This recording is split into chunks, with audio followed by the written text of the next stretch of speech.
Okay, so I wanted to share some reflections on stillness because I have been obsessing and really exploring the power of silence in our lives as artists and how much we need that and all the benefits of it. And for artists in particularly, it's so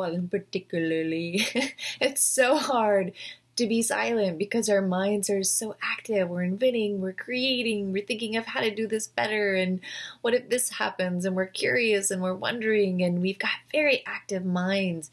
But silence can be a great power in our lives. For one, I notice every time I create silent space in my day, what I call white space, I get inspired to do something. And so I think inspiration comes from that silence. But I also noticed how much clarity comes in our silence. So the other day, I took the day off, and all of a sudden, I found myself having to make a few decisions about my business and where to go next and what project to work on. And I started to have all these doubts about myself and about the direction, and should I not, and what if this happens, and is this really a good idea? Am I being clear? Is it coming from this space or that space? And I ended up like a dog chasing my tail for about 35, 40 minutes. I even called a friend, and then I realized, wait a second, I'm not getting anywhere by thinking about it. So much of the time we think if we just keep thinking about a problem, we're going to know what to do with it. So I said, you know what? For the rest of the day, I'm going to create some quiet space in my mind, forget about my decisions, forget about my name, forget about my history, my future, and just be as silent as I can for a day.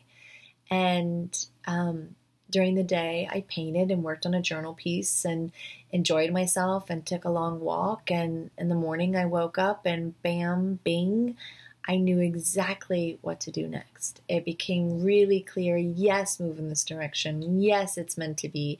Yes, don't doubt yourself. Keep going. But it came so clearly in that silence in the meditation of my next morning that it was just another really big aha moment of how much we need silence and how much clarity it brings, how much inspiration it brings, and it really helps us navigate as artists. But this other thing happened, which was fascinating to me. A lot of times we'll hit rough spots in our art practice or while we're art journaling, and we'll hit these spaces of frustration. And it's really good to hit those spaces, and those spaces are really juicy because what they mean is you're being asked to let go of something. You're being asked to release some habit that's keeping you from feeling either joy or relief while you're practicing your art. And it's most likely that the thing that's coming up in your art practice is something you're doing in life too. So what was fascinating is that same day I just let go and said, no, I'm going to choose silence, I had an art journaling experience. I was working on an art journal page all around the concept of stillness, right? So I was drawing a little abstract Buddha. I'll show you. Just a really simple, just a really simple abstract page with tons of white space, and I was just creating a page on stillness, all right? And what was fascinating is I hit a point in the page where no ideas were flowing, and I just didn't know what to do next. Now, a year ago, I would have been like, but I have to figure it out, and I have to finish this page, and I want to get it all done today, and I would have pushed through even though I hit a moment where there was no clarity, right? So I would have forced myself to figure it out. But when I hit this point where there was no more clarity in the art journaling process about what to do next, I let go and I just went on to other tasks and continued my silence for the day. And sure enough, as I was practicing my silence, I think I've had too much coffee because my mouth is moving at a million miles an hour. But as I was practicing silence, something else happened. The idea for what to do next on the journal page came. And so I went to the journal page and I painted that portion of the page. And then again, the idea stopped. and where I would have pushed on and tried to make it happen, I just stepped back when there was no clarity.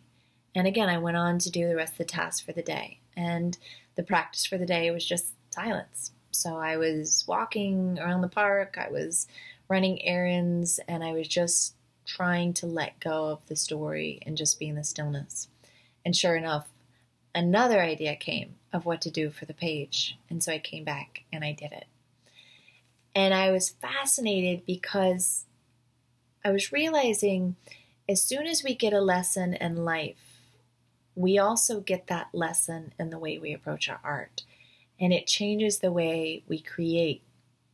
So it's so important to notice like what is coming up when you're doing your art journaling or art.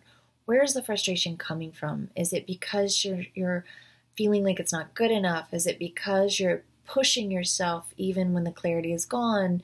Is it because you're comparing yourself? And if you'll notice, whatever you're doing on your page, you also might be doing in life.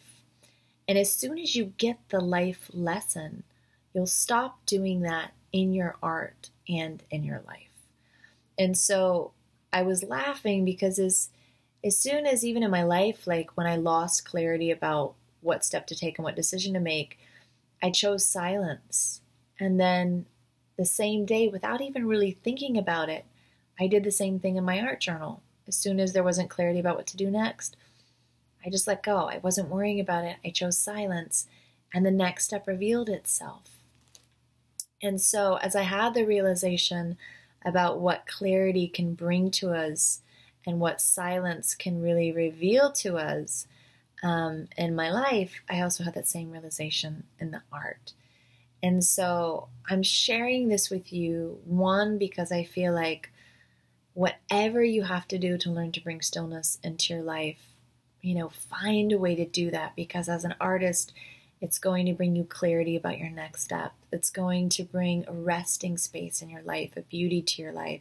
It's going to bring a current of inspiration. So you're not just creating from a state of frenzy, but you're really creating from this quiet space that's inspired and wants to do the next thing from the heart. So I'm telling you that for this reason, but I'm also telling you this story because I think it's a really valuable thing to watch ourselves as we're creating, and instead of just pushing through the frustration mindlessly, really ask yourself, what's causing the frustration right now in my creative process? And how do I do that in life? And what can I do to let go of that? And honor and accept that frustration, because it's really part of your expansion and it's showing you what the next lesson is. And if you learn that lesson, you will let go of doing that thing in your art and in your life, and you will transcend. And so lately, I just feel like there's been a lot of light bulb moments about the power of silence and the power of really learning from our creative process and transforming and recognizing that these little blips and these moments of frustration and these blocks are such a gift because they're showing us something. And as soon as you learn, then you let go and you move on. So I hope that helps you wherever you are. I'm also including a meditation that's really about staying in peace amidst transitions and invoking that clarity when you're going through major life changes and a lot of new things are on your plate. So I hope that helps you. And I hope this hasn't been just a rambling session for you, but that you found some insights as well. And so have a great day, and may your life be filled with lots of great moments of powerful silence. Okay?